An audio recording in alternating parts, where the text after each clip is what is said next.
Muito bem, voltamos a falar direto da página do Jornal Visão Espírita no YouTube e no Facebook para mais uma gota de Espiritismo, mais uma gota de O Livro dos Espíritos, livro terceiro, capítulo 9, Lei de Igualdade. Vamos iniciar e encerrar o item Provas da Riqueza e da Miséria. Não esgotar o assunto, porque não tenho capacidade para isso, mas são três questões, 814, 815 e 816, e uma explicação de Kardec. E a pergunta do milhão é a questão 814. Eu acho que muitos de nós já fizemos essa pergunta, então já peço desde já, se puder compartilhar, curtir e comentar, faça-o, por favor, que você ajuda a divulgar a doutrina espírita e essa questão com as suas respostas e os desdobramentos dela na questão 815 e 816 cheguem a mais pessoas. Provas da riqueza e da miséria. Questão 814. Por que Deus deu a uns as riquezas e o poder e a outros a miséria? Essa é a pergunta do milhão. Eu acho que essa é a pergunta que mais nós pobres fizemos. Os ricos normalmente eles acham que são merecedores, né?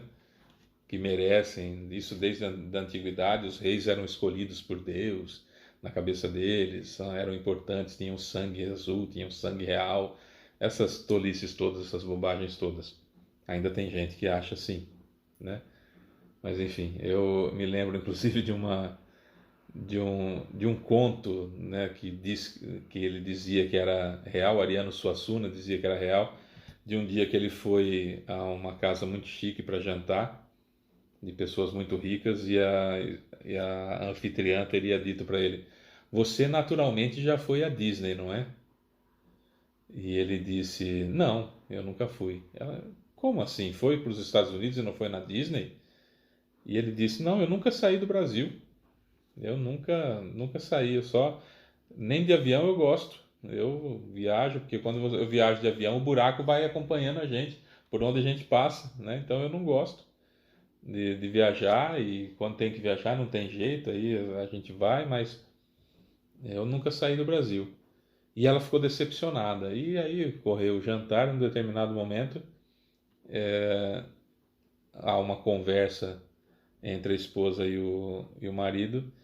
E o marido então fala: "Ah, eu estive com o fulano de tal, que ele finalmente foi à Disney." E a esposa disse: "Ah, já não era sem tempo ir à Disney, né?" E o Ariano Suassuna diz: "Naquele momento eu percebi que eles dividiam o mundo entre pessoas que foram à Disney e pessoas que não foram à Disney."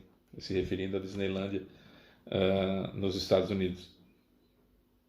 Essas pessoas, com tamanha soberba, com tamanha visão equivocada de mundo, não conseguem entender por que as pessoas são pobres. Essas pessoas que sempre tiveram um quarto com banheiro não sabem da realidade das pessoas, cresceram de uma forma totalmente diferente de pessoas que, por exemplo, dividiram um banheiro com outras pessoas numa casa. Quer sejam pai, mãe e filho dividindo o mesmo banheiro, quer sejam 10 pessoas dividindo um banheiro. São visões de mundo totalmente diferentes. Totalmente diferentes. Por exemplo, com relação ao que se entende por dignidade. Que a dignidade ela é proporcional ao tamanho da fila para o banheiro. Se é que vocês me entendem. Filosoficamente brincando, não é? Então estamos falando de como enxergamos as coisas, né?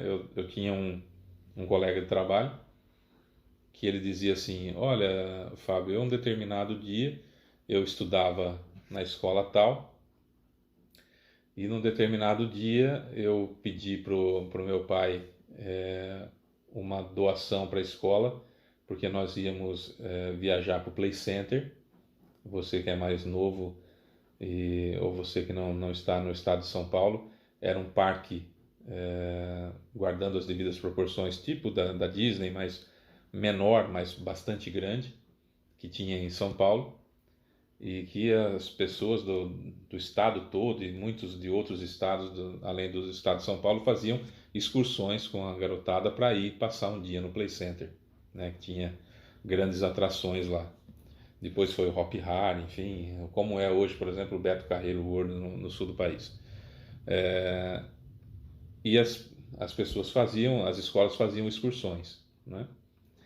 E aí ele me disse, então, nós íamos para o Play Center e eu pedi ao meu pai uma doação para a turma, para alugar o ônibus, para nós, fretar o ônibus, né, para nós podermos ir. E ele deu uma quantidade de dinheiro e me deu mais uma outra quantidade de dinheiro para eu gastar lá. E eu chegando na escola e vendo que tinha gente que não ia porque não tinha como pagar a parte do ônibus ou pagar o chamado passaporte, que era para entrar no Play Center, eu percebi que eu era rico. Eu falei, você percebeu que eu era rico? Aí ele falou, foi nesse dia que eu notei que eu era rico, porque aí eu vi que tinha pessoas que não tinham dinheiro, porque para mim era tão natural ter dinheiro que eu não sabia que existia pessoas que não tinham. Eu falei, o que você fez a respeito? Ele falou, nada. Nada, não mudou nada? Não. Eu tive sorte e nasci com um pai rico. Eles não tiveram sorte, fazer o quê? Essa foi a resposta. Eu tive sorte e nasci com um pai rico. Eles não tiveram, fazer o quê? Aqui cá entre nós, né? Nem com todo o dinheiro do mundo ter um pai daquele ninguém merece. Mas enfim, não falei quem é, então não estou falando mal de ninguém. Mas o fato é que a resposta a essa pergunta aqui pega muita gente que pensa como esse colega de trabalho, assim, numa situação difícil. Vamos lá. Por que Deus deu a uns as riquezas e o poder e a outros a miséria? Resposta: para testá-los, a cada um de uma maneira diferente. Aliás, como sabeis, essas provas são escolhidas pelos próprios espíritos que, muitas vezes, nelas sucumbem. 815. Qual das duas provas é a mais temível para o homem? A da desgraça ou a da fortuna? Resposta: ambas o são. A miséria provoca a queixa contra a providência. A riqueza incita a todos os excessos. 816. Se o rico está sujeito a maiores tentações, também não dispõe de mais meios de fazer o bem? Resposta: é justamente isso que ele nem sempre faz. Ele se torna egoísta, orgulhoso e insaciável. Suas necessidades aumentam com a fortuna e ele julga não ter o suficiente para si. Explicação de Kardec. A posição elevada nesse mundo e a autoridade sobre os seus semelhantes são provações tão grandes e tão arriscadas quanto o infortúnio. Pois quanto mais se é rico e poderoso, mais obrigações se tem a cumprir, e maiores são os meios de que se dispõe para fazer o bem e o mal. Deus experimenta o pobre pela resignação, e o rico pelo uso que faz de seus bens e de seu poder. A riqueza e o poder fazem nascer todas as paixões que nos prendem à matéria e nos afastam da perfeição espiritual. Por isso Jesus disse: eu vos digo em verdade que é mais fácil um camelo passar pelo buraco de uma agulha do que um rico entrar no reino dos céus. E aí Kardec faz uma alusão ao tópico, à questão 266, que é: não parece natural escolher provações menos penosas? A resposta: para vós, sim, para o espírito, não. Quando o espírito está desprendido da matéria, a ilusão acaba e ele pensa de outra forma. Isso nós gravamos no vídeo do dia 26 de março, tá? Tem toda uma explicação gigantesca depois de Kardec, extraordinária, tá? 266, no dia 26 de março de 2023.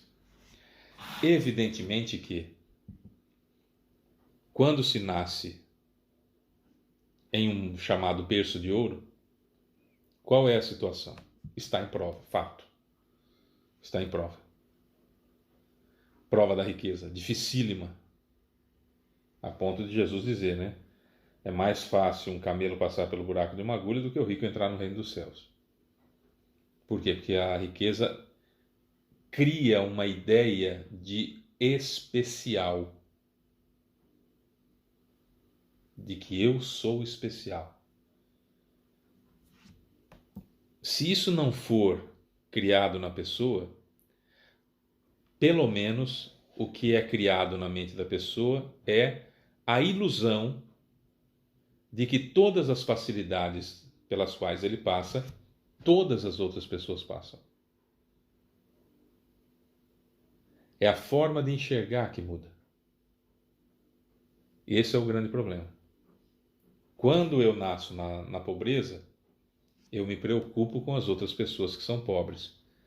Porém, se eu saio da pobreza e vou para a riqueza, eu esqueço, via de regra, eu esqueço o estado que eu estava anterior e que existem pessoas naquele estado. A prova da riqueza, ela é gravíssima porque ela coloca um véu sobre as necessidades do outro. E isso custa muito caro, tanto nesta quanto em outras encarnações. Custa muito caro no sentido kármico, vamos usar de novo essa palavra, no sentido kármico das coisas. Porque quando eu estou lá no plano espiritual e eu vejo a extensão do bem que eu poderia ter feito, aquilo me perturba a tal ponto que eu quero fugir da riqueza. Aliás, é muito comum isso, a gente querer fugir da riqueza. Há casos, por exemplo, no livro Eustáquio, 15 séculos e uma trajetória, escrito por seu Caibar Schutter através da mediunidade de Abel Glasser. Em uma das vidas de Eustáquio, ele faz o planejamento encarnatório junto com o dirigente da colônia, que na época era o Agamenon, não era ainda o seu Caibar. E ele fala, não, eu não quero nascer rico não, de jeito nenhum, rico não. Eu fiz muita bobagem, me custa muito caro, eu não quero de jeito nenhum. Aí foi montado um planejamento de acordo com o livre-arbítrio dele. Aí foi para a unidade da Divina Elevação, que é uma área de Alvorada Nova, da colônia espiritual Alvorada Nova, ligada diretamente com os graúdos, né, do plano espiritual, entre eles Jesus. E quando voltou, o planejamento encarnatório, aprovado por Jesus, estava lá que ele ia nascer rico, pronto, acabou. E era para dar continuidade à missão que ele não tinha cumprido na vida anterior. Então as pessoas fogem da riqueza, parece que não. Depois de encarnado aqui, a gente reclama, mas a gente foge da riqueza porque ela coloca um véu na cabeça da gente, no olho da gente, que a gente só enxerga aquilo que a gente acha normal e não consegue ver as necessidades do outro, percebe? A gente acostuma muito fácil com as coisas boas da vida, as chamadas coisas boas da vida, a gente acostuma rápido e acaba se esquecendo que tem pessoas abaixo da linha que nós estamos. Então, quando a gente fala de riqueza, não é só quem tem muito dinheiro, não. A gente está falando de quem tem um pouquinho que se mantém ali e que esquece quem está para baixo. Que é muito natural, infelizmente. Eu vou trocar natural por normal, porque o natural é nos preocuparmos com o outro. É muito normal que a gente seja egoísta dessa forma. Toda riqueza, seja ela de pequeno porte, de médio porte ou de grande porte, já desenvolve mais na pessoa o egoísmo, o egocentrismo em que a pessoa está no centro do universo. Todo o universo gira em torno dela. Isso é normal acontecer. Alguns conseguem sair dessa situação, claro. Alguns conseguem sair dessa situação. Eu assisti uma entrevista de um sujeito, que ele é dono da Chili Beans, de óculos, Chili Beans. E ele tinha uma empresa e ele ele tinha um caixa de, acho que 39 milhões, e ele tinha 39 funcionários, ele deu 1 milhão para cada um. E aí, alguns, ao pegar o dinheiro, pediram demissão imediatamente e saíram da empresa, alguns agradecendo, outros sem olhar para trás, limpando até a poeira do sapato para não ter que ver nunca mais, e alguns ficaram com ele, e com isso houve, como ele diz, uma seleção natural daquelas pessoas que queriam estar com ele e que não queriam estar com ele, né? Nesse exemplo nós temos claramente a situação do que faz a riqueza com a personalidade da pessoa. Não faz nada, ela só levanta a cortina para a gente ver como realmente estava. Alguns gratos, que estavam ali fazendo o que gostavam e lutavam pela empresa, entendiam isso, né? Que entenderam que não trabalhavam para ele, e sim, cada um de nós trabalha para nós mesmos. Eu trabalho para sustentar minha família, eu trabalho para mim, Eu não trabalho para meus patrões. Eu trabalho para mim. Você trabalha para você, não trabalha para os seus patrões. Então faça o melhor possível, né? Então tinha esses casos. Tinha aqueles que estavam contrariados ali, que não tinha outra coisa para fazer e odiavam a situação. Quando pegaram dinheiro na mão, simplesmente se sentiram empoderados, é a palavra, empoderados, e com isso mandaram às favas o dono da empresa e foram cuidar de suas vidas. E tinha outros que tinham desejo de fazerem as suas próprias coisas, terem as suas empresas, fazerem aquilo que gostam por si só, e gratos, agradecidos, foram então seguir suas vidas e têm parcerias, inclusive, com ele. Claramente aqui dá para ver um exemplo de como seria a redistribuição de dinheiro, que a gente estudou nos vídeos anteriores, como que é a prova da riqueza, como que é a dificuldade, principalmente quando se sai da miséria para a riqueza, quando se sai de um estado de penúria para um pouquinho melhor, que a gente imediatamente já, via de regra, esquece o que está abaixo. Nos experimentos sociais que tem muito na internet, nós vemos, via de regra, quem ajuda, quem pede ajuda, é quem não tem nada. Muitos experimentos sociais que se vê, o sujeito chega e pede, você não tem R$1, R$2 para eu inteirar, para eu comprar passagem, ou para eu comprar um pedaço de pão, alguma coisa para eu comer, e as pessoas com dinheiro, via de regra, dificilmente ajudam. E aí, quando chegam nas pessoas que moram na rua, ou que estão de pedinte também ali naquela situação, normalmente ajudam. Tó, eu só tenho isso, vai, mas Tó ajuda, porque eu sei a dificuldade, e aí recebem dinheiro, choram, aquela coisa toda, e o vídeo viraliza na internet, porque a gente não está acostumado a ver a bondade natural.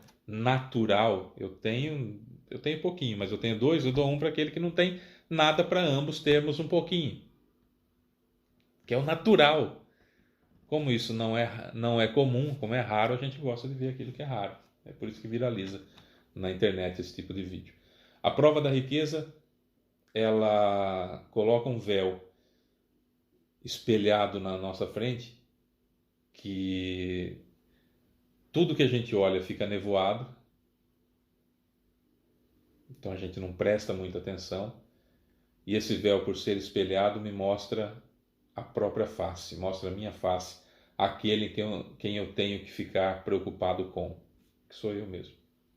O mundo todo gira ao meu redor, porque eu sou especial, eu estou rico, eu tenho dinheiro e o outro não tem.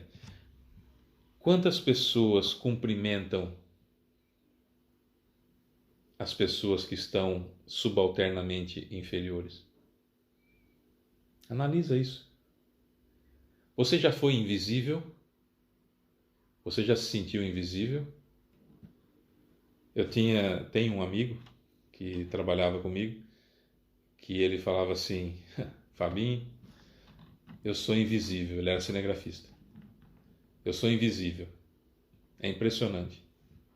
Na época de jornalismo, eu chegava nos lugares para fazer a reportagem e era um pouco conhecido. E aí vinham as pessoas e me cumprimentavam: Ô Fábio, como é que vai? Oi, tudo bem? E conversavam, aquela coisa toda. E ele do lado, com a câmera na mão, ninguém olhava, ninguém, muita gente, vai. A grande maioria das pessoas não olhava, nem sequer olhava para ele. E aí, teve um dia que nós fomos fazer uma reportagem sobre autismo, e eu fui com uma jornalista amiga minha, e eu fui como cinegrafista, eu catei a câmera e fui. Vou eu mesmo, não tem problema nenhum, cato a câmera e filmei a vida inteira, qual o problema de filmar? Catei a câmera e fomos. E o curioso é que eu estava com a câmera na mão ou no ombro, fazendo as imagens, invisível, totalmente invisível. E aí, aquilo que acontecia comigo, que as pessoas vinham, me cumprimentavam e ignoravam esse meu amigo, acontecia. Cumprimentavam a minha amiga jornalista e eu ali, né? Até que acabei de filmar assim, aí eu vi um garotinho, estava brincando com ele e tal. Aí a mãe olhou para mim e falou: Ah, ele gostou de você.